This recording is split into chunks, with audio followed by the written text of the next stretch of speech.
नमस्कार. आज आपण ज्या 3 श्लोकांचा अभ्यास करणार आहोत त्याच्या आधी जो 184वा श्लोक आपण पाहिला होता तेव्हा समर्थांच्या एक ओवीची आठवण दिली होती. सगुणाचे आधारे निर्गुण पावीचे निर्धारे सारासार विचारे संत संगे. दासबोधातल्या ह्या ओवीचा तसाच्या तसा अर्थ 184व्या श्लोकात आपण पाहिला. त्याची आठवण करून द्यायचं कारण असं की ज्या निर्गुण निराकार परमात्म्याचा अभ्यास आता आपण या इथून पुढे 185व्या श्लोकापासून करणार आहोत तो निर्गुण निराकार परब्रह्माचा परिचय 184मध्ये आपल्याला समर्थांनी करून दिला आहे. असं म्हटलं की संतांची संगत असायला हवी, संत संगे, आणि नुसतं संतांची संगत नाही तर जी गोष्ट अनिर्वाच्य आहे, शब्दात सांगता येत नाही आहे, शब्दातीत आहे, अशी जी या निर्गुण निराकार परब्रह्माबद्दलची जी काही ओळख आहे की जी फक्त जाणवण्याची आहे, अशी कुणाकुणाला सांगता येणार नाही, शब्दात व्यक्त करता येणार नाही, तर ते सगळं सहजपणाने मिळेल, संतांच्या संगतीनं मिळेल. आणि आणखीन एक समर्थाने सांगितलं की सार आणि असार, योग्य काय अयोग्य काय, चांगलं काय वाईट काय, हे ज्याला कळतं आणि संत सज्जनांची संगत असते त्याला हा निर्गुण निराकार परब्रह्म काय आहे त्याला सगुणाचा आधार घेऊन कळेल, असा ओवीचा अर्थ. आणि तसाच्या तसा 184व्या श्लोकात आपण अर्थ पाहिला होता. त्या निर्गुण निराकार परब्रह्माचा विचार आपण आता खरं म्हणजे करणार आहोत. याचा अर्थ असा आहे की आता एवढ्या संबंध 205 श्लोक आता व्हायला आलेले आहेत, त्यामुळे आपली तयारी समर्थांनी चांगली करून घेतलेली आहे. तर आता सततचं जे अनुसंधान असं समर्थ सगळीकडे सांगतात ते अनुसंधान आपल्याला आलेलं आहे. मार्ग आपले असतील, प्रत्येकाचं दैवत काहीतरी असेल, सगुणाची उपासना असेल, त्या उपासनेचा आधार घेऊन, या सगुणाचा आधार घेऊन, म्हणजे जसं आता श्रावण महिना आहे तर आपण रोज नित्य नवा आपला सण येतो आहे, त्या पद्धतीने आपण पूजा अर्चा घरामध्ये करतो आहे, मंदिरात जातो आहे. शंकर आहे तर संततधार जला पाण्याचा अभिषेक, दुधाचा अभिषेक करतो आहे. ज्या निरनिळ्या गोष्टी आपल्या परंपरेने चालत आलेल्या त्या आपण करतो. ती जी सगळी सगुणाची पूजा आहे आणि त्या सगुणाच्या पूजेतला आनंद घेत निर्गुण निराकार परमात्मा जो आहे त्याला आपल्याला शोधायचा आहे किंवा तो त्याला आपल्याला समजून घ्यायचा आहे. म्हणजे तो आहेच आहे, त्याला शोधायचं काय, तो आहेच आहे, पण तो आहेच आहे तो आपल्याला समजला पाहिजे ना. तो समजण्यासाठी हा सगळा प्रकार चालला आहे. तर आता ही जी की निर्गुण निराकार परब्रह्माची धारणा आपल्याला करून घ्यायची आहे आणि याच्यासाठी आपल्याला सारखं अनुसंधान त्याचं ठेवायचं आहे. आपल्याला असं का करावं लागतं याचं कारण असं आहे की आपण नाही म्हटलं तरी या दृश्य जगात अडकलेली मंडळी आहोत. नाही म्हटलं तरी आपल्याला या सगळ्या देहबुद्धीचा विचार आहेच. रोज आपल्याला काहीतरी खुटखुट होत असतं, मग आपलं चित्त लागत नाही. आज गुडघा दुखतोय, खरं तर गुडघ्याचा आणि बुद्धीचा किंवा गुडघ्याचा आणि मनाचा संबंध असायला नको. मनाने आपल्याला नामस्मरण करायला हरकत नाही, पण गुडघा दुखतोय तर माझं मन नामस्मरणामध्ये राहत नाही. असं देहबुद्धीत अडकलेले, दृश्य जगात अडकलेले आपण सगळेजण आहोत. संत आपल्याला सांगतात निर्गुणाचे भेटी आलो सगुणा संगे, ते जे आपल्याला ते शोधायचं आहे की खरंच सगुणाच्या संगतीनं हा निर्गुण निराकार भगवंत आपल्याला कळेल का. संतांना कळला आहे, तुम्हा आम्हा सामान्यांना कळवण्याचा ते प्रयत्न करतात आणि तो प्रयत्न करण्याची सगळी रचना त्यांनी आपल्याला दिली. काय काय करावं ते आपल्याला सांगितलं आहे. त्यांची संगत सोडू नये, चांगलं वाईट सगळं कळलं पाहिजे, सगुणाचा आधार घ्यावा आणि निर्गुण निराकार परब्रह्माला ओळखावं, अशी सगळी या सगळ्या पायऱ्या आपल्याला सांगितल्या आहेत. माऊलींचा सुद्धा अभंग आहे, सगळे आपण गुणगुण सगुण निर्गुण एको गोविंदुरी, सगळं एकच आहे. तो निर्गुण निराकार परब्रह्म समजत नाही आहे, ओळखता येत नाही आहे, याच्यासाठी काही काळजी करण्याचं कारण नाही आहे. सगुणाची पूजा करा, आपोआपच आपल्याला कळेल. हाच विषय आपल्याला आता 185व्या श्लोकापासून पाहायचा आहे. आता श्लोक वाचलाय, एक पाहूया. लपावे अति आदरे रामरूपी. लपावे म्हटलंय. लपावे याचा अर्थ अगदी मिसळून जावं, एकरूप होऊन जावं. कुठे एकरूप व्हायचं आहे तर आता समर्थांचं दैवत राम आहे म्हणून समर्थांनी लपावे अति आदरे रामरूपी असं म्हटलं. समर्था काय करावं तर बस बाकी काहीच करू नये. रामरूपी लपावं म्हणजे रामरूपी मनापासून त्या रामाशी एकरूप होऊन जावं. दुसरं तिसरं नाहीच काही, राम आणि रामच. आमच्या आईच्या तोंडी वाक्य असायचं, राम डॉक्टर नाम औषध. असं जमलं तर बाकी काही लागणारच नाही आपल्याला. तसं रामरूपी लपावे, एकरूप होऊन जावं. आणि मग असं एकरूप झालं की काय होतं तर भयातीत निश्चित ये स्वरूपी. तो जो स्वरूप बघायचा आहे ना, निर्गुण निराकार परमात्मा बघायचा आहे ना, त्या निर्गुण निराकार परमात्म्याला बघण्यासाठी काही कशाचंही निश्चित भयातीत असं वाचायला हवं. भयातीत निश्चित म्हटलं आहे, पण निश्चित भयातीत म्हटलं की अर्थ लगेच काय की निश्चितपणानं सांगतो की भय चिंता दूर होऊन जातील. त्या परमात्मा तो कळेलच, पण ते कळायचं म्हणजेच काय आहे तर सर्व प्रकारची भीती, सर्व प्रकारची चिंता, काळजी दूर होऊन गेली याचाच अर्थ त्याची आपल्याला ओळख झाली. निर्गुण निराकार परब्रह्म कळणाऱ्या संतांना कशाची भीती नव्हती. त्या प्रल्हादाला कळला होता सगळीकडे भगवंत आहे, तर त्याला कशाचीही भीती वाटली नाही. अगदी तापल्या तेलात टाका, नाही तर डोंगरावरून ढकलून द्या, काहीही केलं तरी त्याला भयच नव्हतं. असं भयातीत होता येईल, भयाच्या पलीकडे जाता येईल, काही चिंता नाही, भय नाही. कधी त्या भगवंताला आपण ओळखलं की परमात्मा स्वरूप कळलं की भीती आणि चिंता दूर होती. पुढे म्हटलं कदा तो जनी पाहताही दिसेना. आता असं सगळं असलं तरी तो दिसत नाही बरं का इकडे तिकडे. शोधायला जाऊन काही पाहायला मिळाले, बाबा मिळाला निर्गुण निराकार परब्रह्म सापडलं असं तर होत नाही. कदा तो जनी पाहताही दिसेना. पण का दिसत नाही, कधीच तो दिसत का नाही आहे ह्याचं कारण असं आहे, सदा ऐक्यतो भिन्न भावे दिसेना. कारण त्याचं असं आहे ते परमात्मा स्वरूप जे आहे ते वेगळं नाहीच आहे, ते सगळीकडे भरूनच राहिलेलं आहे. असं मोठं कोड्यात घालणारं हे आहे. सगळीकडे असणाराच हा भगवंत, आणि तरी देखील आपण म्हणतो मला दिसत नाही. मग मला दिसत नाही म्हणून मला भयचिंता आहे. तो मला दिसला तर मी चिंता आणि भयमुक्त होईल. आणि असं चिंतामुक्त भयमुक्त होण्यासाठी लपावे अति आदरे, अत्यंत आदराने, अत्यंत मनापासून, अत्यंत दुसरं तिसरं काहीच नाही, रामरूपी म्हणजे त्या भगवंताशी एकरूप होऊन जावं, मिसळून जावं, असा हा खरं म्हणजे आजच्या श्लोकाचा अर्थ. आता हे सगळं आपल्याला जमलं पाहिजे. एक त्या लपावे रामरूपी जमलं तर पुढलं सगळं जमणार आहे. आपोआपच भयचिंता दूर होणार आहे, आपोआपच न दिसणारं निर्गुण निराकार रूप कळणार आहे. आणि ते कळलं म्हणजे स्वाभाविकच वेगळेपणा देखील उरणारच नाही, भयचिंता राहणारच नाही वगैरे वगैरे. मग आता ते जे की लपून राहणं आहे म्हणजे मिसळून जाणं आहे. सगळ्या संतांचा विचार केला तर खरंच समर्थ राममय होतेच, त्यांचं दैवतच होतं. किंवा आपण अन्य सगळ्यांचा विचार केला, तुकाराम महाराजांना सगळीकडे पांडुरंगच दिसायचा, त्या मीरेला सगळीकडे कृष्णच दिसायचा, किंवा रामकृष्ण परमहंसाला सगळीकडे कालीमाता दिसायची. असं आपण सगळ्या संतांचं सांगू शकतो. त्यांचं जे दैवत आहे त्या दैवताचा स्वाभाविकच अनुभव, त्यांचं ते जे ऐक्य आहे, त्यांचं जे अति आदरे लपावे म्हटलं आहे की सगळीकडे भगवंतच, सगळीकडे राममयच, सगळीकडे कृष्ण. त्या मीरेच्या ज्या चरित्रामध्ये कथा सांगतात की ते एकदा कृष्ण मंदिरात गेली, त्यावेळेचा काळ त्या कृष्ण मंदिराच्या बाहेर द्वारपाल उभा होता आणि त्या द्वारपालाच्या वेळेला असं लक्षात आलं की काय करायचं. तर त्या द्वारपालांनी आपल्याला अडवलं, त्या मीरेला अडवलं आणि ती म्हणाली की इथे बायकांना प्रवेश नाही आहे असं त्या द्वारपालांनी सांगितलं. मग बायकांना प्रवेश नाही म्हटलं, ती म्हणाली म्हणजे, आणि मग तिने जे उत्तर दिलं आहे ते फार महत्त्वाचं आहे. ती कृष्णमय कशी झाली ते कळण्यात. ती म्हणाली की मला वाटतं की ह्या सगळीकडे एकच पुरुष आहे, बंद जगतामध्ये एकच पुरुष आहे, तो म्हणजे कृष्ण. उरलेलं सगळं जग म्हणजे प्रकृती आहे. आता हे फक्त मीराच उत्तर देऊ शकते, कारण ती कृष्णमय झालेली आहे. असं हे अति आदरे लपावे म्हणजे काय तर हे आहे की पूर्णपणानं मिसळून जावं असा त्याचा अर्थ आहे. ठीक, रामरूपी म्हटलं आहे तर आपण असं म्हणूया की आपली आपली इष्टदेवता तिथे आहे, तिचं नाव घेऊया. प्रत्येकाचं जिथे काही विश्वास असतो, जिथे काही निष्ठा असते, आपण म्हणतो ना की मला अगदी महाराजांनी वाचवलं, महाराजांनी सांभाळलं, महाराज माझ्या मागे आहेत ना, अशा पद्धतीचं आपण बोलतो.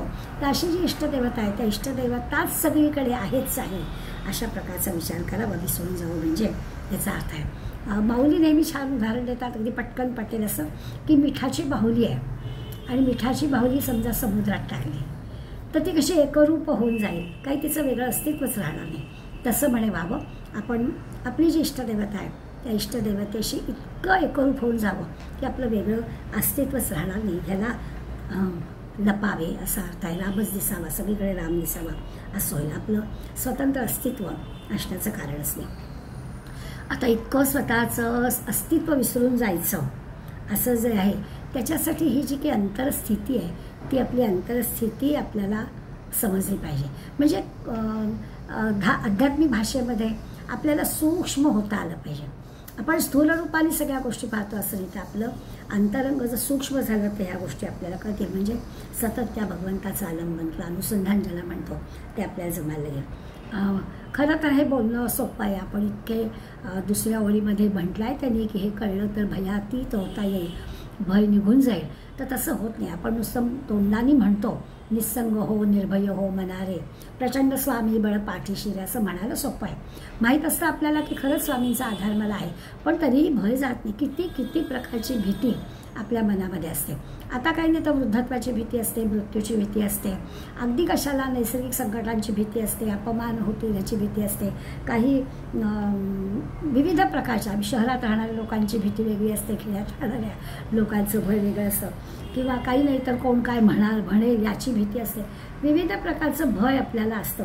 या सगळ्यातून इतकं कशाला शहरामध्ये किंवा आता सध्या इतकं आपलं देशाचं सगळी परिस्थिती बदलली की कुठे बॉम्ब हल्ल्याची भीती वाटते किंवा पहलगामसारख्या प्रसंगाची भीती वाटते. भीती वाटायला काय, रोज नित्य नव्या भीती आपल्यासमोर आहे.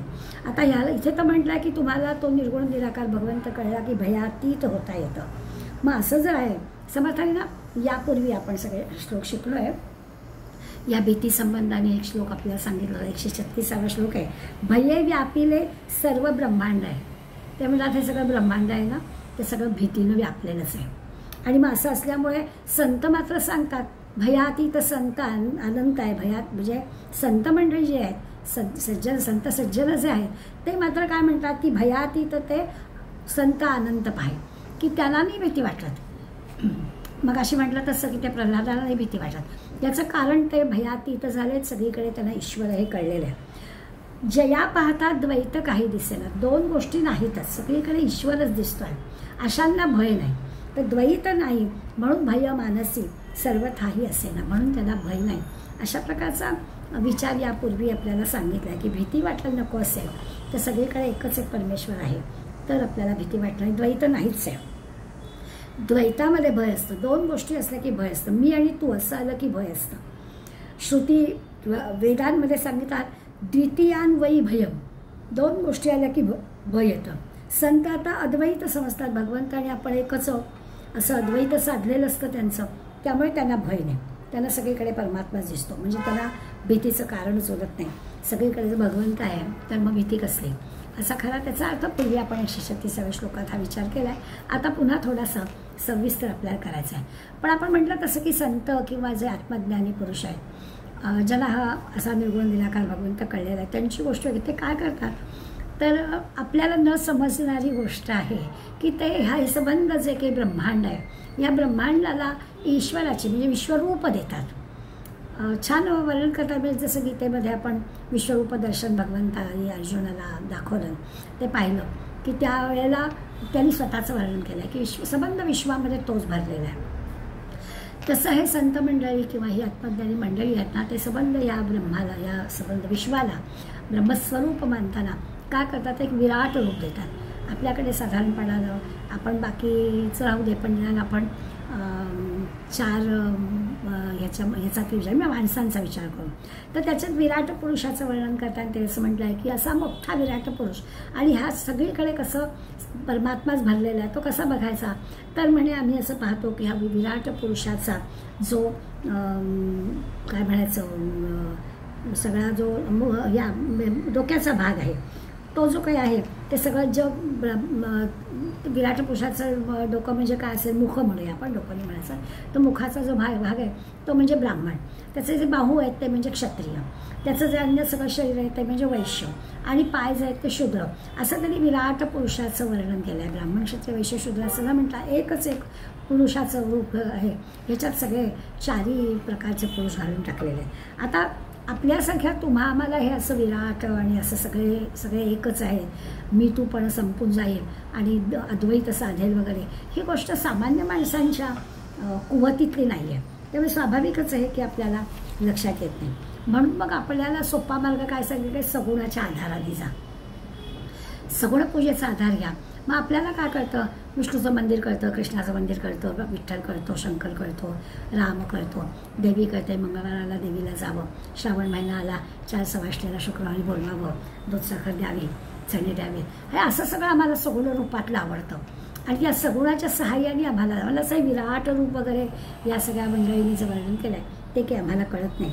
आम्हाला एवढं कळतं आणि खरोखरच आहे सुंदर ते ध्यान उभे विठेवरी करकटावरी ठेवून हे कळतं आम्हाला की छानपैकी पांडुरंगाचं अगदी डोळे मिटून सुद्धा दर्शन आम्हाला होतं, पंढरपूरला जायला लागतं असं पण नाही.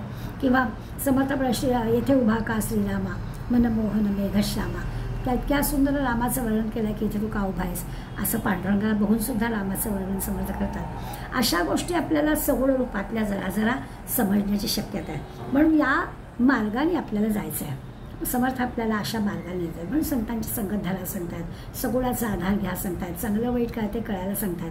आणि असं करता करताच तुम्हाला निर्गुण निराकार परब्रह्म कळेल अशी ते खात्री आपल्याला देतात. आपण एकदम उदाहरणं घेऊया म्हणजे कळेल. होतं काय की हे सगळं शब्दांनी सांगणं वगैरे सोपं आहे हो, परंतु हे सगळं कृतीत येणं, समजुतीत येणं.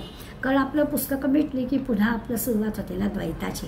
ही असं म्हणाली, तो असं म्हणाला, यांनी असं नकोतच करायला वगैरे वगैरे. तर याच्यासाठी आपल्याला सारखं सारखं त्या अनुसंधानात राहावं लागतं की काही नाही, हे सगळं असंच चालणार आहे, ही ईश्वराची निर्मिती आहे, ईश्वर जे काही असतं ते घडवतो असं म्हणून या सगळ्याला आपल्याला बाजूला करता यायला पाहिजे. तर एकदा काय झालं, एकनाथ महाराजांकडे एक तुमच्या आमच्यासारखा माणूस आला आणि महाराजांना असं म्हणाला की महाराज तुम्हाला कसं हो सगळं असं अनुसंधान ठेवता येतं भगवंताचं, असं तर तुम्ही नाम कसं काय घेऊ शकता, रात्रंदिवस कसं काय तुम्हाला जमतं, इतकं तुमचं मन असं त्या नामामध्ये स्थिर कसं राहतं. मला काही जमत नाही म्हणाले, थोडा वेळसुद्धा मी भगवंताच्या नामस्मरणामध्ये राहू शकत नाही, पण तुम्हाला हे असं सगळं कसं जमतं. नाथाने विचार केला की याला याच्याच पद्धतीने उत्तर द्यायला पाहिजे, काहीतरी कृतिशील गोष्ट सांगितली पाहिजे, नुसता उपदेश शाब्दिक करून चालणार नाही, काहीतरी कृतीने सांगायला. तर नाथ त्याला म्हणाले की असं कर, तुझा जरा प्रश्न आपण बाजूला ठेवूया, मी सांगू का तुला, तू आलास आणि माझ्या एक गोष्ट लक्षात आलेली आहे, रागावू नकोस, पण तुझा मृत्यू अगदी जवळ आलेला आहे. 8 दिवसाची तू ये, मग आपण याचा विचार करू. आता जवळ आलेला आहे आणि 8 दिवसात तो घाबरलाच की आता 8च दिवस राहिले आपले, काय 8-15 दिवस असतील. ज्या अर्थी नाथांनी 8 दिवसांनी ये म्हटलं म्हणजे 8 दिवस तरी आपण नक्की आहोत असं, पण थोडं धाबदण आणलंच त्याचं की आता काय करावं असं त्याला वाटायला लागलं. आणि मग नाथांनी त्याला एक वाक्य सांगितलं की सगळी वैर भावना मिटवून टाक, कोणाशी शत्रुत्व ठेवू नकोस. आता जो काही तुला कालावधी मिळाला आहे त्याच्यामध्ये काय कर, ती कुणाशीही शत्रुत्व ठेवायचं आहे, वैर भावना जी आहे, वैर वासना जी आहे ती पार संपवून टाक. आणि मग झालं, हा घरी आला आणि आता डोक्यामध्ये तेच आहे की आता अवधी थोडा आहे आणि आता कोणाशी शत्रुत्व करायचं नाही, सगळे जे काही आहेत सगळ्यांशी चांगलंच वागायचं, सगळ्यांशी गोडच बोलायचं. आश्चर्य वाटेल असं घरातलं वातावरण झालं की कोणाशी रागवायचंच नाही आणि त्यामुळे तो खूपच चांगला वागायला लागला.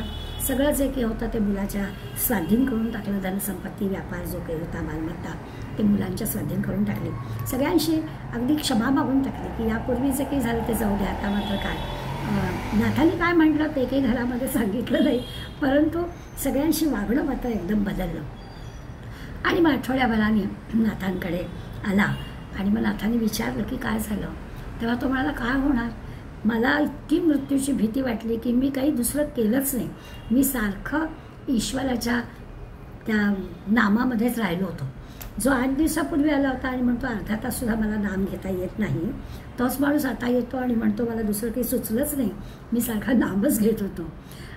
नाथ पुढे त्याला असं म्हणाले की अरे माझ्या एकाग्रतेचं कारण हेच आहे, सारखं आपण आत्ता आहोत, पुढल्या क्षणाची आपल्याला माहिती नाही असं मनाला सांगायचं आणि चांगलंच आचरण ठेवण्याचा प्रयत्न करायचा. आपोआप त्या भगवंताचं अनुसंधान राहतं. मरणाचे स्मरण असावे, हरिभक्तीचं सादर व्हावे, या गोष्टी लक्षात ठेवायचं की सतत माहीत नाही आपल्याला मृत्यू केव्हा येईल, तर त्याचं स्मरण ठेवायचं आणि हरिभक्तीला सादर व्हायचं. आदराने, इथे पण आदरच शब्द वापरलेला आहे, तर असं अत्यंत आदराने हरिभक्ती करायची, हरिभक्ती म्हणजे भगवंताचं नाम द्यायचं, हे आपलं काम आहे. आणि मग असं ज्याला जमतं तेच ते ब्रह्मस्वरूप होणं आहे. आणि असं ब्रह्मस्वरूप होणं म्हणजे दुःख निवृत्ती होणं, भयातीत होणं म्हणजे वेगळं काय आहे, ते चिंता वाटणार नाही, भय वाटणार नाही. कारण दुःख निवृत्ती का होईल, तर ते जे की आहे ते ब्रह्मकार्य, परमात्मा कार्य, ते तुला काय. आणि खऱ्या अर्थानं हे असं होतं असं की तुकाराम महाराज म्हणतात हे मला कळलं आहे, अगदी बरोबर आहे, पण तरी काय आहे भगवंता, हे जे सगुणाचा आधार घ्यायचा आहे ना, त्याला तुकाराम महाराजांचा अभंग आपल्याला उपयोगी पडतो की महाराजांना सुद्धा हे अद्वैत कळलेलं आहे भगवंत सगळीकडे कळला आहे. अहो त्यांना चिमण्यामध्ये सुद्धा भगवंत दिसला. आपण अनेकदा उदाहरण घेतलं आहे. चिमण्या दूर पळाल्या तशी महाराजांना असं वाटतं की अरे माझ्याबद्दल यांना भय आहे, आणि बसले की पांडुरंगाचं नाव घे, विठ्ठल विठ्ठल विठ्ठल करे. चिमण्यांच्या लक्षात आलं की या माणसाकडून आपल्याला काही त्रास नाही, आणि मग तुकाराम महाराजांच्या अंगाखांद्यावर चिमण्या खेळायला लागल्या. असं जे उदाहरण आपण वाचतो तेव्हा लक्षात येतं की हे असं आहे की सगळीकडे भगवंतच आहे. हे कळलं की भयातीत होता येतं, चिंता दूर होऊन जातात सगळ्या प्रकारच्या. काहीच म्हणजे कुठल्याही गोष्टीचा असं का असा काही प्रश्न पडायचं कारणच राहत नाही. मग असं अद्वैत साधलं तरी देखील तुकाराम महाराज म्हणतात हे बघ मला कळलं आहे, सगळीकडे भगवंत भरलेला आहे वगैरे वगैरे, पण तरी मी भक्त आणि तू भगवंत ह्याच्यात खरा आनंद आहे. कारण ती सगुणाची पूजा करता येते, मला तुझी पूजा करता येते, तुझ्याशी थोडं भांडता पण येतं, तुझ्याशी बोलता पण येतं. त्यामुळे तू भगवंत भगवंताच्या जागी आणि मी भक्त भक्ताच्या जागी असं कर. असं जो तुकाराम महाराज म्हणतात तू दैव मी भक्त ऐसे करी, ते या अर्थाने बरोबरच आहे. आपल्या दृष्टीने काय आहे तर हे असं करता करताच निर्गुण निराकार परब्रह्मापर्यंत आपल्याला जाता येईल. मग आपण पण त्याचा आधार घ्यायचा की सगुण रूपाच्या पूजेच्या द्वारा आपल्याला निर्गुण निराकाराकडे जाता येईल. याचा अर्थ जसा आहे भक्त जो म्हणतो की तो काय आहे तर तो अंश, म्हणजे भक्तसुद्धा भगवंताचा अंश आहे. आता जे आपण उदाहरणं पाहिली की तो सगळीकडे लपावे अति आदरे म्हटलं आहे की सगळीकडे राम दिसतोय, सगळीकडे कृष्ण दिसतोय, सगळीकडे विठ्ठल दिसतोय. तर याचा अर्थच असा आहे की ती इतकी गोडी लागलेली, इतकं अनुसंधान आहे, इतकं एकरूप व्हायचं आहे की वेगळं काही नाहीच.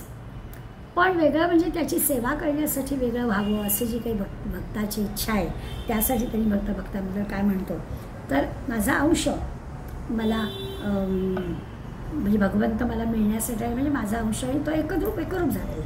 हे सगळं म्हणायला किंवा याला सोपं आहे. पण सगुणाचं रूप असेल तर तुकाराम महाराज म्हणतात तुका झाला पांडुरंग. दोन्हीचा अर्थ आपण लक्षात घ्या. तुका झाला पांडुरंग म्हणजे पण काय, आणि तू भगवंत मी भक्त ऐसे करी याचा अर्थ काय. याचा अर्थ असाच आहे की संतांना सर्व दूर असलेला भगवंत, सर्व ठिकाणी असलेला भगवंत कळलेला आहे, पण तुमच्या आमच्यासाठी सगळं उपासनेची गोष्ट ते आपल्याला सांगतायत, आणि म्हणून त्या सगळं उपासनेचा विचार करायचा. आपण सगळी मंडळी म्हणजे कीर्तन प्रवचन किंवा काय काकडआरतीपासून शेजारीपर्यंत निराळ्या सगळ्या गोष्टी भगवंतासाठी करतो, आणि ते सगळं भगवंतासाठी करण्यामध्ये खरोखरच सगळ्यांना भक्तांना आनंद मिळतो.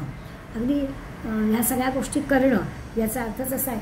आणि अशी सामान्य मंडळी हे सगळं करण्यामध्ये आनंद घेतात. त्यांना मोठं तत्त्वज्ञान खंडण मंडळ असल्या गोष्टींमध्ये काही फारसं हे नसतं.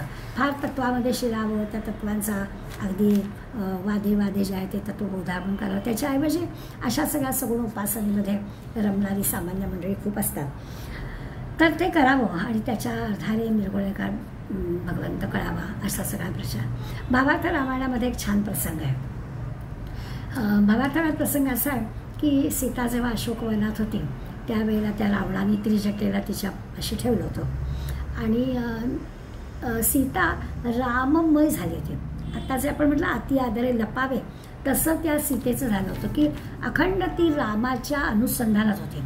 खरं तर ती रावणाच्या म्हणतात तसं पळवून नेलेलं होतं रावणाने तिला, म्हणजे तिला भय होतं की नाही. सामान्य तुम्ही आम्ही जर विचार करतो तेव्हा सीतेला किती भीती वाटली असेल, परंतु तसं नाही. ती इतकी राममय झाली होती अशोकवनामध्ये, आणि हे सगळं त्रिजटा पाहत होती. विरह आहे पण विरहामध्ये सुद्धा अनुसंधान तिचं राममय झाल्यामुळे अखंड ती रामाच्या नामस्मरणामध्ये आहे. आता आपल्याला कळलं की नामस्मरण अनुसंधानात असेल तर भयातीत होतं, आणि त्यामुळे तिला भय वाटलं नाही. रावण आपल्याला काही करणारच नाही अशी जी काही तिला खात्री वाटली, भयातीत ती झाली, तिला भय वाटलं नाही. याचं कारण ती रामस्वरूप होऊन गेलेली होती. आणि मग इतकी ती राममय झाली होती की तिला अनेकदा असं लक्षात तिचं स्त्रीत्व हे सुद्धा ती विसरली होती, इतकी ती राममय झाली होती. आता वेगळं काही मोक्ष कैवल्य मुक्ती स्वरूप आत्मज्ञान ब्रह्मज्ञान हे जे काही शब्द आहेत ना हे वेगळे नाहीच आहे.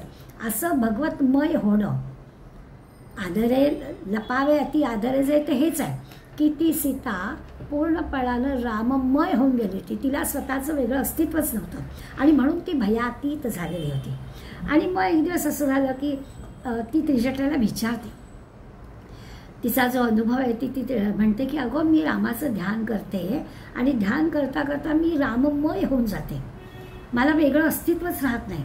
पण मग असं झालं तर काय होईल असं ती त्रिजटेला म्हणते की मी इतकी राममय होऊन जाते तर मग काय होईल. तर त्रिजटा मोठी हुशार आहे, ती म्हणते चांगलं होईल. रामाच्या ध्यानात इतकी ती तन्मय होते आहे, खरंच जर ती राममय झाली तर त्रिजटाच्या पण लक्षात येतं. त्रिजटा म्हणते की माते तू जर रामरूप झालीस ना तर चांगलंच आहे.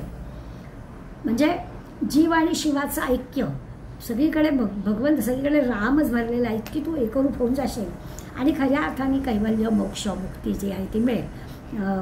तुझं जीव कृतार्थ होऊन जाईल असं त्रिजटा तिला म्हणते.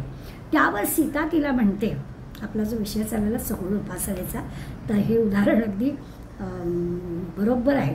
तेव्हा त्रिजटेने असं उत्तर दिलं. सीता तिला म्हणते की हे सगळं बरोबर आहे तुझं म्हणणं, पण का होतं त्रिजटे, माझं काय आहे, रामाचं चिंतन करता करता मी इतकी राममय झाले तर मी रामाची सेवा कशी करू, मला रामाची सेवा करायची आहे.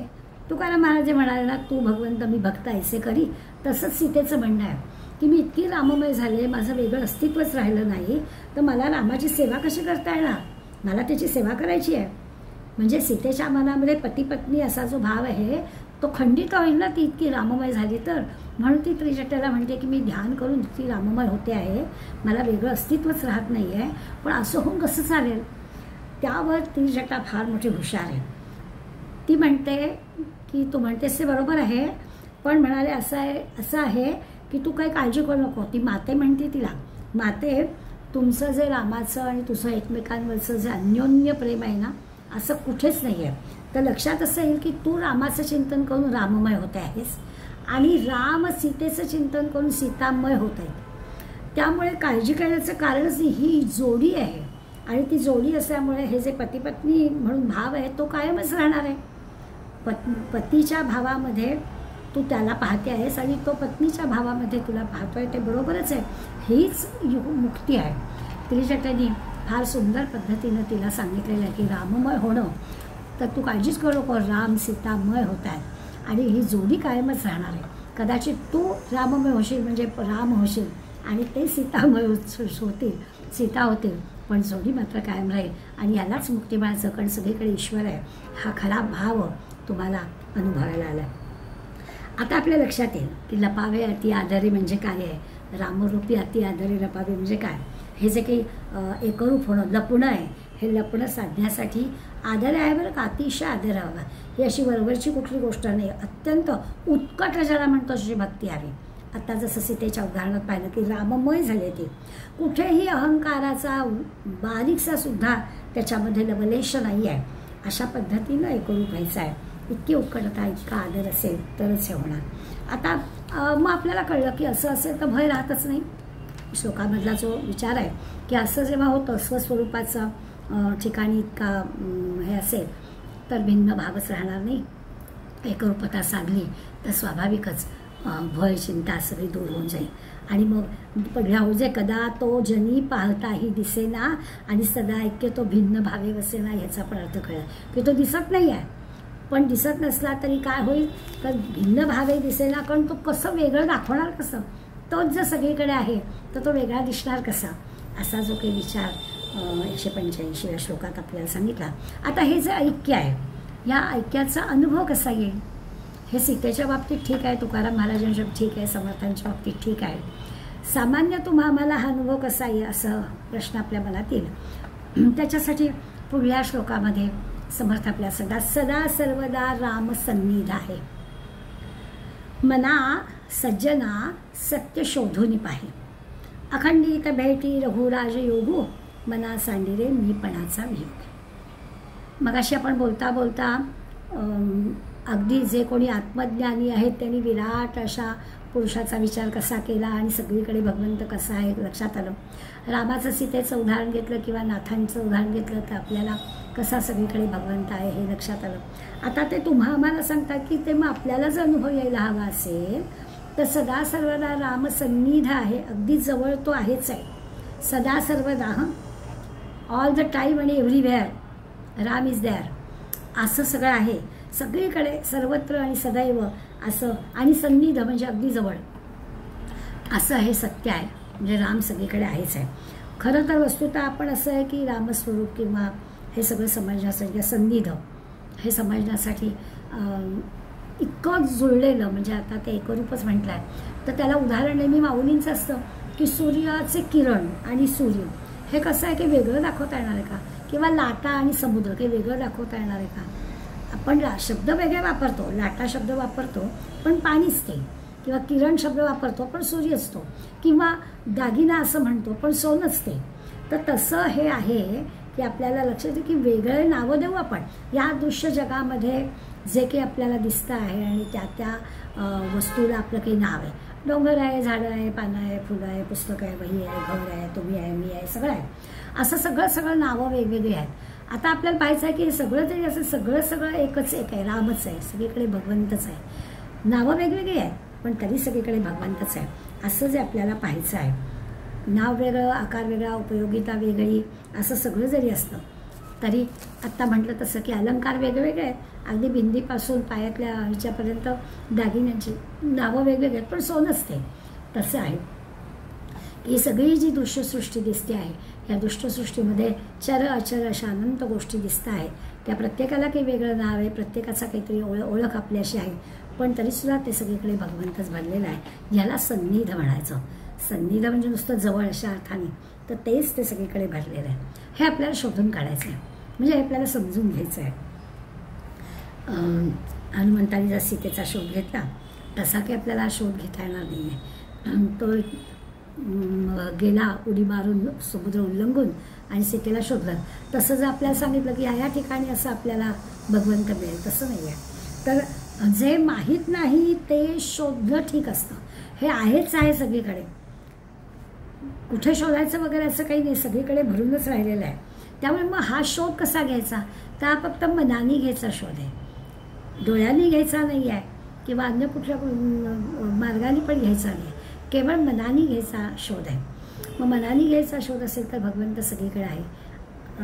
जसं आहे ना की आपण आता काल श्रावणी सोमवार होता तर आपल्याला असं वाटलं की आपण घरातल्या शंकराची पूजा केली. आपण लहानपणी कहाण्या वाचलेल्या आहेत, त्या कहाण्यामधल्या त्या खुरबादुधाच्या कहाणीची आपल्याला आठवण होते की अरे राजांनी आज्ञा केली आहे आणि म्हणून सगळ्यांनी शंकराच्या ह्याच्यावर अभिषेकासाठी घरामधलं दूध द्यायचं. तर त्या माऊलींनी तसं नाही केलं, तिने सगळ्यांना घरातल्या वासरांना, मुलांना, सगळ्यांना दिलं आणि मग जे थोडंसं दूध होतं ते ती घेऊन गेली आणि तिने शंकराच्या घरावर अभिषेक केला, त्याबरोबर गाभारा भरला. असं या कथेतून आपल्याला काय सांगायचं आहे, तर सगळीकडे ईश्वरच आहे. त्या गाभाऱ्यामध्ये दूध घालणं आणि या सगळ्या घरातल्या मंडळींना वंचित ठेवणं असं नाही आहे, तर त्याच्यात पण भगवंतच आहे हे सांगण्यासाठी ती कहाणी आपण सांगतो, ऐकतो. तर तसं आहे की आपल्याला शोधायचं नाही, आहेच आहे ते, फक्त मनाने समजून घ्यायचं आहे की भगवंत चराचरामध्ये आहेच.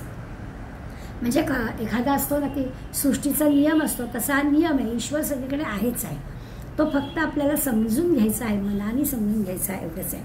तो जो स्वस्वरूप किंवा आत्मज्ञान, ब्रह्मज्ञान, काय ईश्वर, परमात्मा असं जे काही सगळं म्हणायचं आहे, तो सगळीकडे सर्व व्यापक अखंड असा आहेच आहे.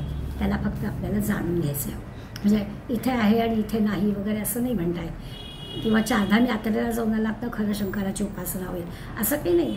सगळीकडे घरात बसून मानसपूजा करून आपण शंकराची उपासना करू शकतो, ती मनाने चारधाम यात्रासुद्धा करून येऊ शकतो असं आपल्या लक्षात येईल. तर जे काही काय म्हणायचं शाश्वत आहे, कायमस्वरूपी आहे अशी जी गोष्ट आहे ती गोष्ट फक्त जाणून घ्यायची आहे, मनाने आत्ता आहे नंतर नाही, इथे आहे तिथे नाही असं काही नाही, एव्हरीवेअर आणि कायमस्वरूपी ते आहेच आहे.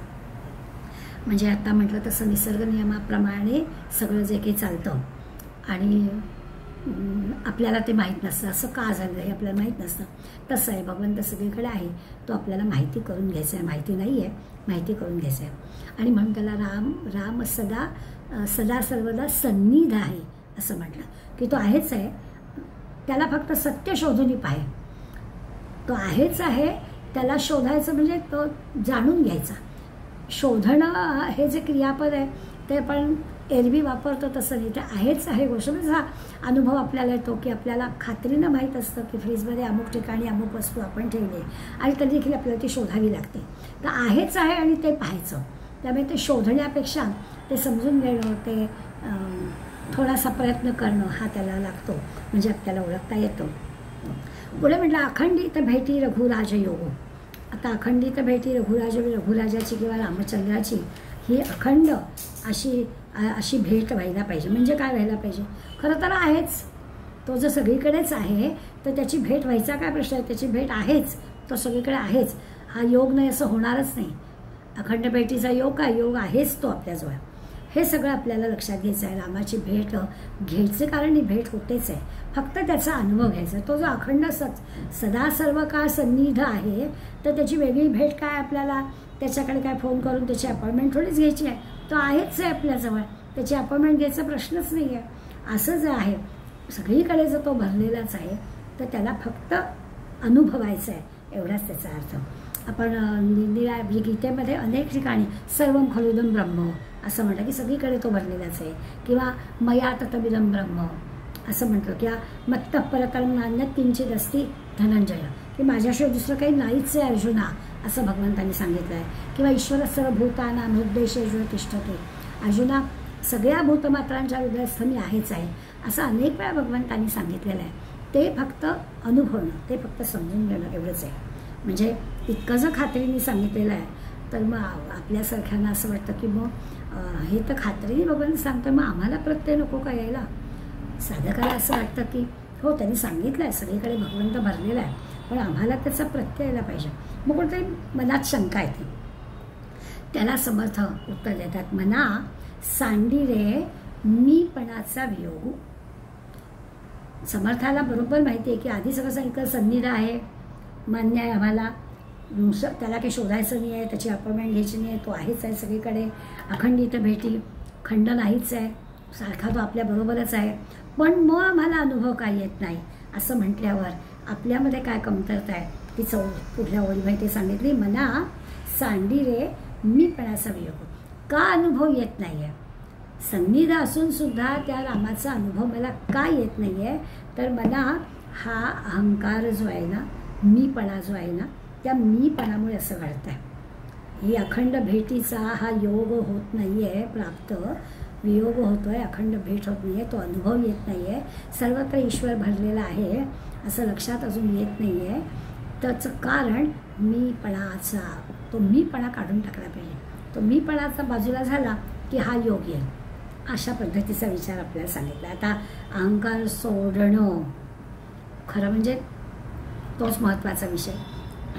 ते जमलं तर सगळं जमलं. समर्थ आता आपल्यातल्या सज्जनपणाला आव्हान करतात. अहंकार सोडायचा म्हणजे काय? तर आपण कधी कधी रावण कधी कधी राम असं नाही असता का? मग रामच असलं पाहिजे, सज्जनच असलं पाहिजे. म्हणून ते सांगतात की अहंकार हे असुरी प्रवृत्तीचं हे आहे ना, लक्षण आहे ना. तर त्या असुरी प्रवृत्तीचं लक्षण असणारा अहंकार आपण दूर केला पाहिजे. तो परमार्थ मार्गातला फार मोठा अडथळा आहे. त्याचा वियोग झाला, तो अहंकार दूर झाला की मग भगवंताचा योग येईल याची खात्री ते आपल्याला जातात. कितीतरी वेळा भक्ताची व्याख्या करताना पण सांगितलं, जो विभक्त नाही तो भक्त, तो वेगळा नाहीच आहे ना भगवंतापासून, तो वेगळा नाहीच आहे, त्यालाच भक्त म्हणायचं. मग आपण जर स्वतःला भक्त म्हणून घेत असलो, आपण जर सज्जन म्हणून घेत असलो तर हा अहंकार आपल्याला बाजूला करता आला पाहिजे. मीपणापासून जर आपण स्वतःला बाजूला करून घेऊ शकलो तर आपल्यालाही जमेल, सोडता आलं पाहिजे. मीपणामुळे आपल्याला भगवंतापासून असं आपण वेगळे आहोत असं होतं. म्हणजे वियोग शब्दात, वियोग खरा वियोग कल्पनेचा आहे. म्हणजे समर्थ आपल्या एका अभंगात ना छान म्हणतात, ते म्हणतात, तुम्हा आम्हा मुळी नाही जाती तुटी, तुम्हा आम्हा मुळी नाही झाली तुटी, तुटी विण भेटी इच्छित असे. नीट लक्षात येईल आपल्या, तुम्हा आम्हा मुळी नाही झाली तुटी, तुटी विण भेटी इच्छित असे, इच्छित असा योग नसता वियोग, तुम्हा आम्हा योग सर्व काळ. ते म्हणतात सगळीकडे योग आहे, आपण काय गडबड होती आपली बघा. सर्व काळ तुम्ही आम्ही एकस्थळी, वाया मृगजळी बुडो नये. आपलं चुकतं कुठे आहे तर त्या मृगजळाच्या मागे आपण लागतो. खरं म्हणजे तिथे नाही आहे, आपली तहान भागणार नाही आहे, पाणी नाही आहे, पण असं वाटतं आहे आपल्याला. दृश्य जगामधल्या कुठल्या गोष्टींमध्ये शाश्वत सुख नाही आहे हे आपल्याला कळतं आहे, पण तरी त्या दृश्य जगातल्या गोष्टींच्या मागे आपण धावतो आहे. आणि म्हणून ते आपल्याला सांगतायत की हे बरोबर नाही, सत्य जाणून घ्यायला पाहिजे. मग भगवंत सांगतायत की सगळं जर असं छानपैकी भगवंत भक्ताचं ऐक्य जमलं, तो सदैव सन्निध आहे आपल्याला कळलं, तर त्याचा वियोग होईलच कसा हे समजून घेतलं तर. तिकडे मृगजळ आहे खात्रीनं कळलं तर जाईलच कशाला तो माणूस. तसं दृश्य जगामध्ये शाश्वत सुख नाही हे कळलं त्या दृश्य जगामध्ये का आपण अडकू. पण ते कळत असून सुद्धा आम्ही अडकतो आहे. म्हणून आपल्याला सांगतात की तो जो आहे तो मी आपल्याला बाजूला करावा लागेल. म्हणजे मग आपल्याला मीपणा बाजूला केला की भगवंतच आहे ही जाणीव पक्की होईल. मग आपण मृगजळाच्या मागे धावणार नाही. शुकाचार्य जनक राजाकडे विद्या शिकत होते आणि जेव्हा त्यांचं शिक्षण पूर्ण झालं, विद्याभ्यास झाला, तेव्हा त्यांच्या मनात आलं की गुरुदक्षिणा द्यावी राजाला. आणि म्हणून त्यांनी ती इच्छा व्यक्त केली. जनक राजा म्हणाला मला काही नको आहे, ते तुमच्याकडून मला काहीच नको आहे. पण ते खूप आग्रह करतात की नाही नाही. मग तेव्हा जनक राजा असं म्हणतात की मला अशी गोष्ट द्या, गुरुदक्षिणा म्हणून तुम्हाला द्यायची तर मला अशी वस्तू द्या की जी निरुपयोगी आहे. आता निरुपयोगी असणारी गोष्ट शोधायला सुरुवात झाली. माती जरी घेतली तरी ती निरुपयोगी नाही, मातीतच बीज पेरायचं असतं. कुठलीच गोष्ट निरुपयोगी नाहीच. शुकाचार्य शोधत होते की काय कुठली अशी गोष्ट देऊ की जी निरुपयोगी, तर काहीच आपल्याला उपयोग नाही, म्हणजे कुणालाच त्याचा उपयोग नाही. आपल्याला असं नाही कुणालाच उपयोग नाही, निरुपयोगी वस्तू द्यायची. सगळं दगड विटा माती विष्ठा काय काय काय काय शोधलं, एकही गोष्ट अशी नाही की त्याचा उपयोगच नाही आहे. आणि मग त्यांच्या लक्षात आलं की एक गोष्ट आहे, देहाभिमान अहंकार जो आहे हा निरुपयोगी आहे, तो आपल्याला देऊन टाकला पाहिजे. आणि तेच आपल्याला खरं म्हणजे सांगितलं. तो देऊन टाकला, अहंकार देऊन टाकला, तर मग आपलं हे सगळं सन्निध आहे आणि जे काही आपल्याला निर्गुण निराकार परमेश्वराची ओळख करून घ्यायचे ते सगळं आपोआप होणार आहे. आणि मग याच्याच तुकाराम महाराज आपला अनुभव सांगतात. महाराज म्हणतात काय पण कथा पुराण प्रवचन ऐकता ऐकता तुकाराम महाराज मला हरिनामाची गोडी लागली आणि खरंच विठ्ठल विठ्ठल असा नामाचा जप करू लागलो. आणि मग देवाला माझी दया आली. आणि मग माझ्या स्वप्नामध्ये सद्गुरू आले. तुकाराम महाराज सांगतात ना आपला अनुभव की मी आधीच सुरुवात झाली होती, कीर्तन प्रवचन नाम जप विठ्ठल विठ्ठल सगळं जमलं होतं, पण असं सद्गुरू नव्हता. आणि मग सद्गुरूंची माझी स्वप्नामध्ये भेट झाली. स्वप्नामध्ये रस्त्यात सद्गुरू भेटले. आणि मग तुकाराम महाराज गंगा स्नान करून येत होते आणि समोर सद्गुरू आले. मला पाहून ते म्हणाले की मला ना तुला उपदेश करायचा, विठ्ठलाच्या प्रेरणेनं मी तुला उपदेश करणार आहे. तेव्हा मी त्यांना म्हटलं की मी तर काही देवाची सेवा वगैरे केलेली नाही आहे, तरीही माझ्यावर कशी काय सद्गुरू कृपा आणि तुम्ही मला उपदेश करताय वगैरे खूप असं कसं झालं. पण तरी देखील त्यांनी माझ्यावर कृपा केली आणि मला रामकृष्ण हरी मंत्र दिला. आता हे सगळं स्वप्नात झालं. आणि मग माझ्याकडे गुरुदक्षिणा मागितली. काय मागितली गुरुदक्षिणा? पावशेर तूप. आधी सगळी गुरुकृपा जी काय झाली ती स्वप्नातच झाली आहे. आणि मग म्हणाला तर मी तुला रामकृष्ण हरी मंत्र दिला, तुझ्यावर कृपा केली, स्वप्न पडलेलं आहे आणि स्वप्नामध्ये म्हणाला तर गुरुदक्षिणा दे. आणि मग गुरुदक्षिणा काय मागितली तर पावशेर तूप दे. तुकाराम महाराजांना प्रश्न पडला की गुरुना काय पावशेर तुपाची कमी आहे, माझ्याकडे कशाला मागितलं. तुकाराम महाराज आहेत ते तर माझ्याकडे कशाबद्दल काहीतरी गूढ आहे याच्यामध्ये. असं काही स्वप्नामध्ये देव येणार, माझ्यावर कृपा केली, मंत्र दिला आणि मला पावशेर तूप दे म्हणाले, असं काही होणार नाही. तर ते तूप म्हणजे काय? तूप म्हणजे तुझे पण मला दे. तुझे पण म्हणजेच मी पण म्हणजेच अहंकार. हे जे मी माझं सगळं आहे ना हे तुझ्याजवळ ठेवू नको, ते सगळं मला दे. तुकाराम महाराज माझ्या गुरुदेवांनी हे माझे पण आणि तुझे पण माझ्याजवळ मागून घेतलं, गुरुदक्षिणा पण मागून घेतला. आता जसं म्हणलं की जनक राजाने निरुपयोगी वस्तू देईन आणि अहंकार काढून घेतला, तसं तुकाराम महाराज म्हणतात सद्गुरूने माझ्याकडून असा अहंकार काढून घेतला, आज्ञाच केली की मलाही दे. अहमला जवळ ठेवायचं नाही, अहंकाराला जवळ ठेवायचं नाही. अगदी टोकाचा विचार म्हणजे कशाचाच नाही. अहंकार जो काही ज्या गोष्टींचा अहंकार येतो त्या सगळ्या गोष्टींपासून दूर राहायचं. कोणाचा पुत्र आहेस, कोणाचं काय आहे, कुणाचा पिता आहेस, किती पैसा जवळ आहे, माझं माझं माझं म्हणून जे काही आहे ते काही नाही. अगदी आपण निर्वाण षटक म्हणतो शंकराचार्यांचं, त्या शंकराचार्याच्या निर्वाण षटकामध्ये जे आहे ना, पिता नैव मे नैव माता निजन्म न च श्रोत्र जीवे न च घ्राण नेत्रे न च व्योम भूमी न च तेजो न वायू, असं सगळं सगळं किती किती गोष्टी दिल्या. काहीच नाही, मित्र नाही, सखा नाही, आई नाही, वडील नाही, घर नाही, दार काही, माझं माझं काहीच नाही. चिदानंद रूप शिवोहम शिवोहम असं त्या निर्वाण षटकात आचार्यांनी वर्णन केलं. टोकाचं आहे. तर इतकं सगळं मी पण सोडून देणं, माझं नाहीच, शिवोहम शिवोहम, फक्त मी काय आहे असा शुद्ध भाव अंतःकरणात असेल तर हे खरं स्वरूप आहे. म्हणजे सर्वत्र आपण व्यापून आहोत. भगवंत सर्वत्र व्यापून आहे, सर्वांच्या हृदयातही तो आहे, आत आहे, बाहेर आहे, सगळीकडे तो आहे. भगवंताने गीतेमध्ये आपल्याला सांगितलं आहे. आणि भगवंत असा सगळ्या भक्तांसाठी प्रकट पण होतो. खांबातून प्रकट झाला ना प्रल्हादासाठी, की खांबात आहे का, तो आहे. खांबाला दाखवली तर भगवंतात त्याच्यात सुद्धा प्रकट झाला. त्यामुळे अखंड सतत तो आपल्या सन्निधी आहे, ही गोष्ट मात्र खरी आहे. त्यामुळे 186व्या श्लोकामध्ये आपल्याला लक्षात आलं की आधी त्यांनी आपल्याला 125व्या श्लोकात सांगितलं की तो वेगळा नाहीच आहे, भिन्न भावे बसे ना, तो वेगळा नाहीच आहे, त्याची एकरूपता लपावे पटवून दिली. नंतर मग रामसन्निध आहे असं पण आपल्याला सांगितलं. आणि ते सत्य पाहायचं की त्याचा रघुराज योग होतं की शोधण्याचं योग आणायचं जरुरी नाही आहे. अहंकाराचा योग करा, अहंकारापासून दूर राहा की भगवंताचा योग आलाच समजा. आता पुढल्या ह्याच्यामध्ये आणखी एक सांगतायत, भूते पिंड ब्रह्मांड हे ऐक्य आहे. परी सर्व ही स्वस्वरूपी नस आहे. मना भासले सर्व काही पहावे, परी संग सोडून सुखी राहावे. सगळ्यांना मनाचे श्लोक आहेत ना, ते सामान्य तुमच्या आमच्यासाठी आहे. तेव्हा आपण काय करायचं आहे याच्यासाठी आहे. मग ते म्हणतात काय झालं की मना भासले सर्व काही पाहावे, म्हणजे मनाने जे काही अनुभवलं आहे ते पाहावं, बरोबर आहे. पण संग सोडून सुखी राहावे म्हणजे कुठे गुंतू नये. आत्ताच्या श्लोकामध्ये आपण पाहिलं की सगळीकडे ईश्वर आहे. आणि बोलता बोलता मी असं म्हटलं की आपल्याला वेगळं वेगळं दिसेल, डोंगर, झाडं, पानं, फुलं, माणसं, पशु, पक्षी, प्राणी, टेबलं, खुर्च्या, घरदार सगळं दिसेल, पण तरी सगळीकडे ईश्वर आहे असं आपल्याला बघायला सांगितलं. आता ते काय म्हणतात की मना भासले सर्व काही पहावे. हे जे की मनानं दिसतंय ते सगळं पाहावं. पाहणारच दृश्य जगात आपण राहतो आहोत आणि हे सगळं दिसतंच आहे, त्यामुळे ह्याच्यातच राहायचं तर हे दिसणारच आहे, पाहावं. पण परिसंग सोडून सुखी राहावे. पण खरा शाश्वत सुखाचा अनुभव घ्यायचा असेल तर यात गुंतू नये. यात गुंतलं नाही तर मग काय होईल तर सुखाचा अनुभव आपल्याला घेता येईल.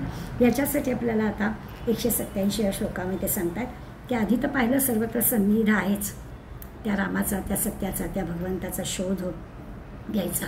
त्याच्यासाठी मीपणा कसा टाकायचा तेही आपण पाहिलं. आणि हे जे खऱ्या ऐक्याचं स्वरूप आता समर्थ आपल्याला सांगतात. कशाचं ऐक्य आहे? भूते पिंड ब्रह्मांड हे ऐक्य आहे.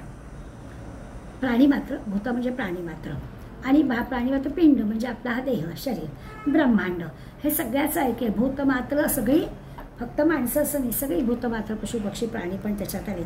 या सगळ्यांचा देह म्हणजे पिंड, याचा अर्थ मर्यादित वस्तू. आणि ब्रह्मांड म्हणजे हे अमर्याद. मग त्याच्यामध्ये पृथ्वी, चंद्र, तारका, नक्षत्र सगळं आलं. आकाशगंगा या सगळ्यांनी जे की आहे हे विश्व, दृश्य विश्व, ब्रह्मांड म्हणजे हे सगळं ब्रह्मांड. काय त्याच्यामध्ये ज्ञात अज्ञात सगळ्या गोष्टी असतील, सगळंच की आपल्याला माहिती आहे. एक आकाशगंगा आपल्याला माहिती आहे आणि अनंत कितीतरी आकाशगंगा असतील, काय काय आहे. तर हे सगळं जे माहिती नसणार आहे ते सगळं विश्व ज्याला म्हणतो. त्यामुळे मर्यादित असणारा पिंड आणि अमर्याद असणारं हे विश्व यांचं हे ऐक्य आहे.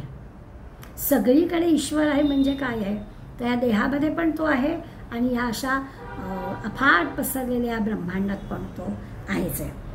पण या पिंड ब्रह्मांडात ऐक्य म्हणजे एकरूपता आहे. ईश्वर सगळीकडे भरलेला आहे.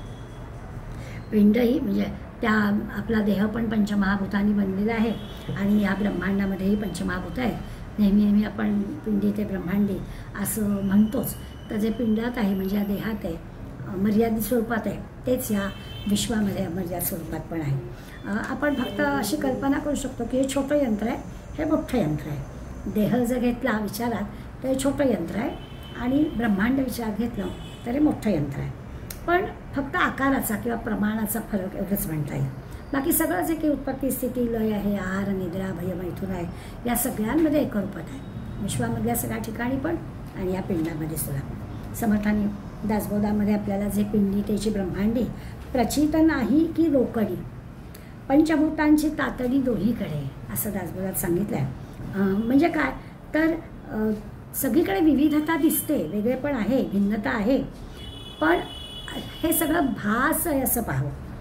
स्वस्वरूपाचं अनुसंधान घेतलं, सगळीकडे ईश्वर आहे असं म्हटलं की ह्या सगळ्या गोष्टी आहेत, तो आपला भास आहे असं समजावं. परी सर्वही सस्वरूपी नस आहे, म्हणजे वस्तूमधला जो भेद आहे तो परब्रह्मामध्ये भेद नाही, परब्रह्म सगळीकडे आहे. आपण त्याला वेगवेगळी नावं दिलेली आहेत एवढंच. व्यवहारामध्ये सगळा भेद जरी असला तरी सगळीकडे भगवंतच आहे. पिंडी ते ब्रह्मांडी म्हणताना आपल्या देहामध्ये असणाऱ्या सगळ्या गोष्टी ह्या सगळ्या विश्वामध्ये पण आहेत. मग अशी जसं आपण म्हटलं की आपण लाटा म्हणतो, कारण वेगळ्या आकाराने समुद्राच्या काठी आपण बसलो की लाटा येत असतात आणि परत विरून जात असतात, तर त्या लाटांचा आनंद आपण नक्कीच घ्यावा. पण आपल्याला माहिती आहे की ते सगळं पाणीच आहे, ते भान आपल्याला असलं पाहिजे की अरे लाटा म्हणतोय पण ते पाणीच आहे. तसं मना भासले सर्व काही पाहावे, जे मनाने अनुभवायला येतं आहे ते सगळं पाहायचंच आहे. परी संग सोडून सुखी राहावे, पण ह्या सगळ्या विविधतेमध्ये आपण अडकायचं नाही, त्या संघात अडकायचं नाही. विविधता असली की मग काय होतं, त्या विविधतेतून आसक्ती वाढायला लागते. हे हवं आहे, हे हवं आहे, हे बघूया असं होतं. म्हणजे आहारातल्या विविधतेचं उदाहरण दिलं तर आपल्याला पटकन कळतं की आपल्याला रोज तेच आवडत नाही, बरोबर आहे. रुची पालट आहारामधला हे की आपल्याला नाकारता येत नाही, अगदी गोष्ट खरी आहे. पण मुख्य उद्देश जो काही आहे त्याचा जर विचार केला तर त्यासाठी हे असंच हवं असं असण्याचं काही कारण नाही आहे, हे आपल्याला कळतं. मग असं एकदा कळलं की जे आहे त्याच्यात सुख मिळतं, त्याच्यात आनंद मिळतो. विविधता नसावी अशातला भाग नाही आहे, वेगवेगळं असायला हरकत नाही, परंतु असंच असायला हवं अशी मागणी असण्याचं काही कारण नाही आहे. हे सर्व बाबतीत आहे. म्हणजे मग ती आसक्ती सुटते, आसक्ती सुटली की मग सुख मिळतं, शाश्वत सुख, शाश्वत आनंद मिळतं. त्यामुळे म्हणून त्यांनी म्हटलं की याच्यात अडकू नये, म्हटलं आहे ते याच्यासाठी आहे, म्हणून अडकू नये. मनाला त्याचा संग जोडू देऊ नये, म्हणजे तिरस्कार पण करायचा नाही आहे, तिरस्कार पण करायचा नाही आहे आणि त्याच्या आसक्तीत पण जायचं नाही आहे. दोन्ही गोष्टी जमल्या पाहिजे. जे काही आहे त्याच्यामध्ये छान संतोषाने समाधानाने राहावं असं आपल्याला लक्षात येईल. सर्वच बाबतीमध्ये भोजनाचा कसा पटकन आपल्याला विषय कळतो, पण सर्वच बाबतीमध्ये अत्यंत जे आहे त्याच्यामध्ये आनंद मानून राहावं, सुख समाधान राहावं, विषयाचा संग सोडावा, आसक्ती सोडावी असं सांगितलं आहे. साधारणपणानं माऊलींची उदाहरणं छान पटकन कळतात. समुद्राचं उदाहरण माऊली नेहमी देतात की समुद्र कसा आहे तर पावसाळ्यामध्ये सगळ्या नद्यांचं पाणी समुद्राला येऊन मिळतं. उन्हाळ्यामध्ये पण म्हणजे असं नाही होत पावसाळ्यात सगळ्या नद्या येतात म्हणून तो भरभरून वाहतो आहे असं होत नाही, किंवा उन्हाळ्यामध्ये नद्या काही पाणी आणून टाकत नाही तरी तो काही आटून जात नाही. म्हणजे समुद्र ह्याला कशी एक मर्यादा आहे, तसं आपल्या वागणुकीला असावं. जे दिसतं आहे ते ठीक आहे पण त्याच्यात अडकू नये. शुकाचार्य परीक्षिताला जेव्हा म्हणजे मुक्ती प्राप्त करायची असेल तर प्रथम काय करतं, भोगाचा त्याग करायला सांगतात. म्हणजे कुठल्याही भोगाचे असं आपण म्हणतो की संस्कृत सुभाषित आहे की ज्याला अभ्यास करायचा आहे त्याला सुखाने, सुखार्थीनं कुतो विद्या, कुतो विद्यार्थीनं सुखम असं म्हटलं आहे की ज्याला खरंच जो विद्यार्थी आहे त्याला अभ्यास करायचा आहे तर त्या सुखांमध्ये भोगांमध्ये तो गुंतून चालणार नाही. जो असा भोगांमध्ये गुंतलेला असेल त्याच्याकडनं अभ्यास कसा होईल. तसंच ते आपल्याला सांगतात की त्या परीक्षेला जेव्हा तरी सांगतात भोगांचा त्याग करायला हवा. म्हणजे हा जो मार्ग आहे भक्तीचा मार्ग आहे, भगवंताला आपल्याला जाणून घ्यायचा आहे तर त्याच्यामध्ये भोग मार्ग आहे. आपल्याला जे ज्ञान प्राप्त करून घ्यायचं आहे त्या ज्ञानामध्ये सुद्धा हे असे भोग अडचणी आणतील आपल्याला. त्याचं कारण असं आहे की भोग ह्या सगळ्या इंद्रियांच्या गोष्टी आहेत. पाहणं, ऐकणं, खाणं, पिणं ह्या 5 जी ज्ञानेंद्रिय आपली आहेत त्या ज्ञानेंद्रियाच्या गोष्टी आहेत ह्या. आणि त्यामुळे त्या इंद्रियांच्या सुखासाठी, इंद्रियांचं मर्यादित सुख आहे, त्या मर्यादित सुखासाठी ते बरोबर आहे ते भोग असतात. वरदानंद भारती उदाहरण देतात की अहो समजा अगदी 56 मण कापूस वापरला आणि त्याची गादी केली आणि त्या गादीवर त्या पलंगावर समजा एखादा शेटजी झोपला तर त्या शेटजीला झोपेचा आनंद मिळतो झोप मिळते त्याला, त्या गादीवर झोपले बरोबर आहे. तोच आनंद त्या काडी कचऱ्यावर ढिगाऱ्यावर झोपणाऱ्या गाढवालाही होतो, कारण झोपच घेतो तो. झोप एकच आहे, गादीवर झोपणं काय आणि काड्या, त्या गाढवाला तिथे झोपण्याचा आनंद आहे. तर झोप ही गोष्ट आनंदाची आहे, ती कुठे मिळायची हा महत्त्वाचा विषय नाही आहे. त्या भोगात अडकायचं नाही. माणसाला समजा श्रीखंड खाऊन आनंद मिळतो, अगदी बरोबर आहे. तो माणसाचा श्रीखंड खाण्याचा आनंदच आहे ना, तो आनंद मिळतो. आता तीच गोष्ट डुकराच्या बाबतीत विचारली तर डुकराला विष्ठा खाऊन आनंद मिळतो. आनंद तोच आहे, खाण्यातून मिळणारा आनंद, झोपेतून मिळणारा आनंद. त्याची जी भोगाची जी कारणं आहेत ती वेगवेगळी असतील, ती जीव परत्वे, माणूस परत्वे, पशुपक्षी परत्वे वेगवेगळी आहेत, पण आनंद जो आहे तो तसाच आहे. म्हणून माणसाने काय करावं, बुद्धिपूर्वक भोगांमध्ये अडकू नये, सोडून द्यावे, भोग सोडून द्यावे. म्हणजे मग भोगात सुख असतं, पण ते इंद्रियांच्या मार्फत मिळणार असतं, त्यामुळे ते शाश्वत नसतं. आपण नेहमीच उदाहरण घेतो, आवडणारी वस्तू वाटीभर, दुसरी वाटी, अगदी आवडते बासुंदी, छान झाली, पण पहिली वाटी, दुसरी वाटी, अगदी खूप आग्रहण तिसरी वाटी, चौथ्या वाटीला दूरच लोटतो ना आपण, नेहमीच आहे, आता अगदी कोण जाणार नाही असं म्हणतो. का बरं? कारण तो शाश्वत आनंद नाही. भोगांमधला आनंद हा इंद्रियांमार्फत मिळणारा आनंद आहे, तो शाश्वत आनंद नाही. त्याला आपल्याला बाजूला करता आलं पाहिजे. मग त्याच्यामध्ये काय तर हे जे आहेत भोग आहेत ते सगळे क्षणिक आहेत, आणि त्याग गोष्ट आहे ती मात्र कायमस्वरूपी आहे. म्हणून त्यागामध्ये सुख असतं, भोगामध्ये सुख नसतं. त्यागामध्ये शांती असते, भोगामध्ये कायमस्वरूपी शांती नाही, दुःख असतं. म्हणून इंद्रिय सुखाचा जर विचार केला तर हे पशु पक्षी माणूस सर्वांना इंद्रिय सुख असतं, ते त्यांच्या त्यांच्या पद्धतीने घेत असतात. म्हणून त्यांनी म्हटलं आहे, मना भासले सर्व काही पाहावे, जे काही मनाला दिसतंय ते सगळं पाहावं, आणि संग सोडवली सुखी राहावे. पण त्यात अडकायचं नाही आहे. हे काय आहे ते आपल्या लक्षात येईल की त्या भोगामध्ये अडकायचं नाही आहे, कारण त्या भोगांमधून मिळणारी जी गोष्ट आहे ती क्षणिक आहे, हे आपण लक्षात घेतली पाहिजे. असे ह्या 3 श्लोकांमधून आता निर्गुण निराकार आपल्याला एकूण 10 श्लोकांचा अभ्यास करायचा आहे या विषयासाठी. आज आपण फक्त 3च घेतलेले आहे. 3 श्लोकांमधला विषय असं वाटलं की अरे वा, आता खरा मार्ग कळला आपल्याला. अनुसंधानात राहायचं, तो आहेच आहे सगळीकडे, त्याचा काही वेगळा योग यायचा नाही आहे, त्याला फक्त शोधायचं आहे. त्याच्यासाठी संतांची संगत धरायचे, सगुण उपासनेचा मार्ग धरायचा आहे. इतकं सगळं छान सांगितलं आहे. पण तरी देखील आता अखेरचे श्लोक आहेत, त्यामुळे समर्थ आपल्याला खऱ्या अर्थाने हा मार्ग आणि तो निर्गुण निराकार भगवंत कसा आहे त्या आत्मज्ञानापर्यंत घेऊन जाणार आहे. त्यासाठी आपल्याला 10 श्लोकांचा अभ्यास करायचा आहे, आणि तो आपण हळूहळू पुढल्या वर्गांमध्ये करूया. आज इथेच थांबूया. धन्यवाद.